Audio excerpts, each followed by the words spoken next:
for the road game. All right, guys, welcome back. Joining us in studio, we have Ted and Louis. Guys, thank you so much for being here with us today. Thanks so much for having us. Thank you for having us. Of course. So we're talking about Louisiana Words, History of Pride. For those that don't know, what is Louisiana Words? So back in 2013, I started what I call a writing movement called Louisiana Words. It was a reaction to the Newtown school shooting in Connecticut back in 2012. Yeah. I was like, what do? I felt helpless. You know that mass shootings are appalling in our society right now. I said the best thing I could do was write. And so I started writing and started recruiting people like Ted. And Louisiana Words is about expressing yourself so you don't turn out to be violent. Yeah.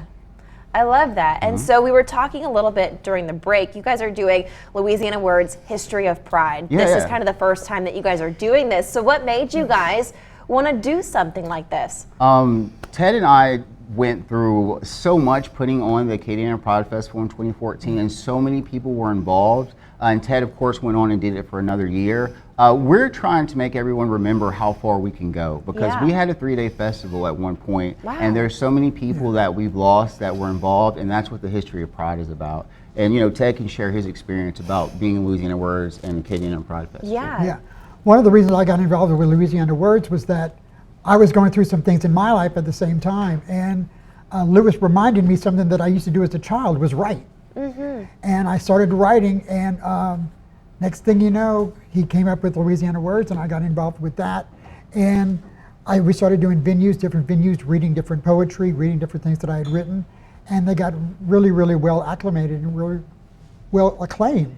So I just continued writing because that's the best thing that I knew how to do to get my feelings out. Yeah, and you just have a new book. Yes, it turned into a book. It's called The 16th Second.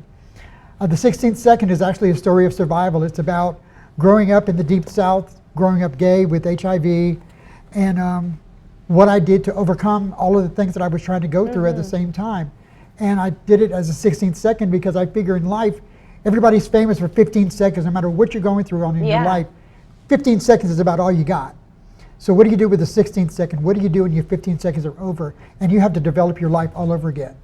Exactly. Well, this sounds like an amazing book. We were talking about it earlier. The stories that I'm sure you have in there are truly incredible. For those that want to come out and support, June 11th, there's an event going on.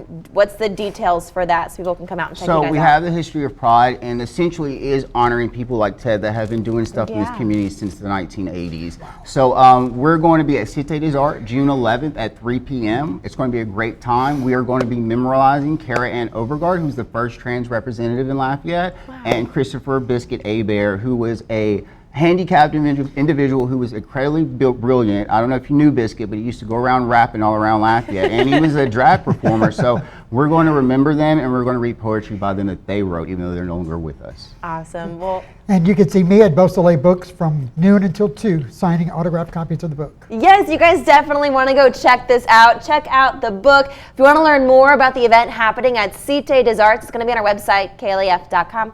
Gentlemen, thank you so much for being here with us today. Thank you very much, Taylor. Of course. If you at home, head to our website, klaf.com, for more details. But let's check in with Adam Olivier.